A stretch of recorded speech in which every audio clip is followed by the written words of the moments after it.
thrown to the children's table. I'm still thrown at the children's table. Okay, so as a child, I always wanted to sit at the adults' table.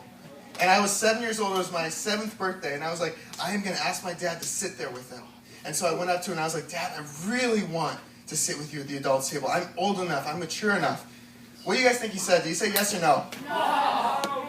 He rejected me. Yeah, I felt really rejected. We fast forward a few years in junior high. I really, really wanted to play basketball with my friends. There's 10 of us. Who plays sports? What do you guys play? Yell it out. Weightlifting. All right. Okay. Too many sports to name. So, there was 10 of us, and we were all picking teams, and I was the last to be picked. Now, was it for PS3? There would have been 5-on-5. Who thinks that they let me play? I feel like it's free. You're wrong. I'm sorry, Stevie. Yeah, they played 5-on-4. They made me cheerleader. So we played 5-on-4, and I was rejected. And I know you guys have all felt that way before, right? I mean, I'm not the only one. Oh, yeah. I guess I'm the only one, yeah. All right. So everyone here wants to be heard. You want to be accepted. But so many times, we're told we're not good enough. We're rejected by so many people. But these last few weeks, we've learned that Jesus crosses the borders. He comes to us in compassion, and He loves us. When we feel rejected and all alone, He embraces us and loves us. Today, we're going to see Jesus crossing yet another barrier in His walk. So, I want you guys to turn to Mark 10. Oh, wait. Whoever has their Bibles, turn to Mark 10:13.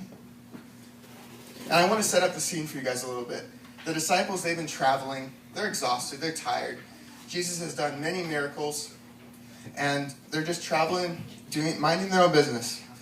And verse 13 says, and they were bringing children to Him so that He might touch them. So parents were bringing their children to Jesus so He might touch them. Now, Jesus had told the disciples that whenever they were with children to welcome them in His name. You see that in Mark 9.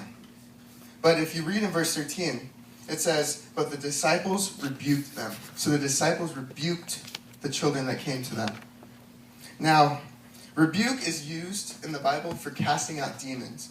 Get away from me, Satan. Get away from me, demons. I rebuke you. So they're saying, I rebuke you, children. That is not exactly what Jesus was saying in Mark 9.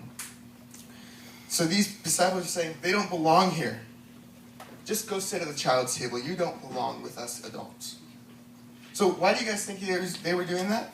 Well, in Jewish culture, the teacher, Jesus, was always the one who could select his followers. So, you have Jesus. Think about him as the president. The president's in a meeting in the White House with a bunch of people, and all of a sudden there's kids knocking at the door wanting the president's autograph. Are the people in the room going to say, oh, come on in? No, they're going to say, what are you doing here? You're not important enough. Get out of here. That's what the disciples felt. These kids felt like they weren't important enough. But if you think these disciples rebuking the kids was harsh, let's look at what Jesus does in verse 14. When Jesus saw this, He was indignant. Indignant is a word that means to arouse anger. Jesus became angry. He became furious at what the disciples had done. And I would read this verse more like, when Jesus saw this, He was indignant. He said to them, let the little children come to me, and do not stop them, for the kingdom of God belongs to such as these. It was a command to them. In a way, it was almost a slap in the face to the disciples. You don't get it. You guys have to wake up. You guys, I mean, this is crazy. The disciples are the followers of Jesus, and they don't even get what He's teaching. In verse 15, Jesus continues. It's not just that one verse, but in verse 15, I tell you the truth. Anyone who doesn't receive the kingdom of God like a child will never enter it. So Jesus is saying, you must receive the kingdom of God like a little child. In the Bible, child in the Greek is paideia. Now this means infant or baby. Now the disciples must be asking, I mean, what do you mean? We have to become like a baby? Do we have to become immature? Do we have to become innocent again? That does not make any sense at all. So, this is what the disciples are thinking. So we're going to need to move from the adults' table to sit at the kids' table again and start playing with our food and being immature. And I would say that Jesus is not pointing out what a child has, how innocent they are, but what a child doesn't have. So what is Jesus saying about a child that is so important? I think there are 3 things about a child that will help us receive the kingdom of God like Jesus is saying. First, a child has nothing to offer. When you think about a baby, what do they have to offer? If you give them a gift, do they have a bunch of money to give you? Do they have anything to give you? They don't have anything to give back. They have no position in society. They have no job. They have no career. And they accept everything as a gift. They have empty hands when they come to the cross, when they come to Jesus. Second, a child is trusting. A baby does not ask, who am I going to trust for dinner today? Who's going to bring my food? Do I want my mom to do it or my dad? No, they just trust and believe that their parents are going to provide for them. And that is what Jesus is saying that we have to do when we trust God. We have to trust that He's going to fill our empty hands. Lastly, a child is humble. They are not prideful, but they are humble. They know that they can't do anything on their own.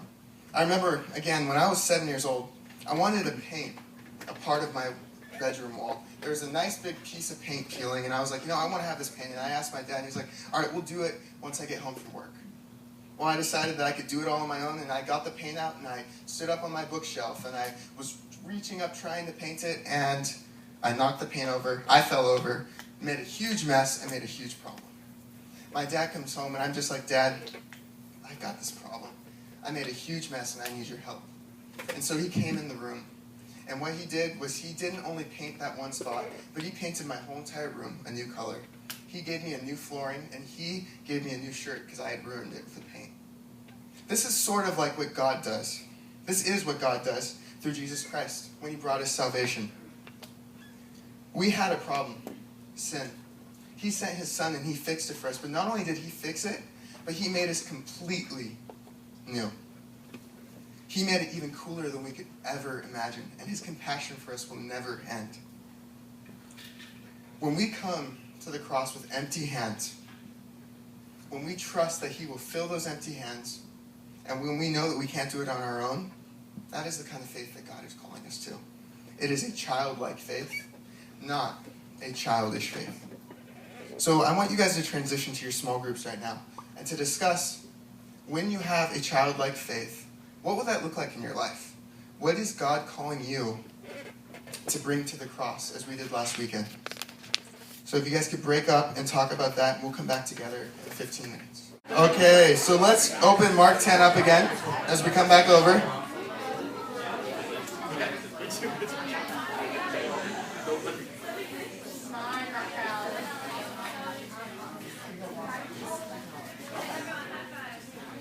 All right, so we are going to look at verse 16. So in your orange sheets, verse 16. And it says, and He took the children in His arms, placed His hands on them, and blessed them. During biblical times, blessing meant that the Father would be giving what He owned to His Son.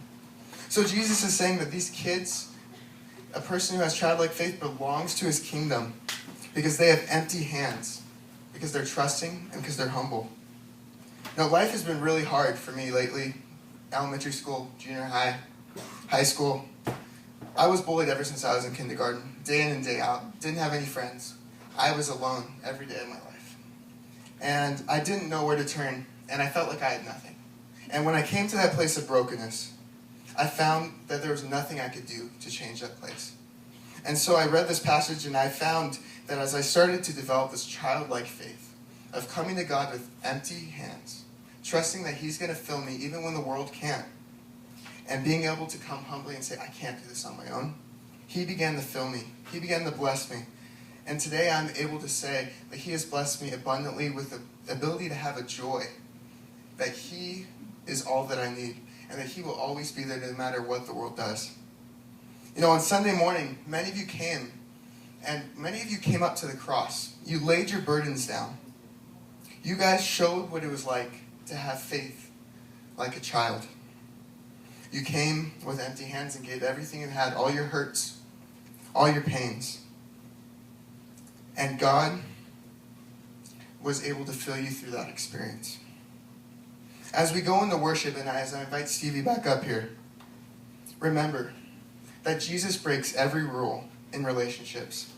He has compassion when no one else does. And he wants you to have a childlike faith so that he can fill you too.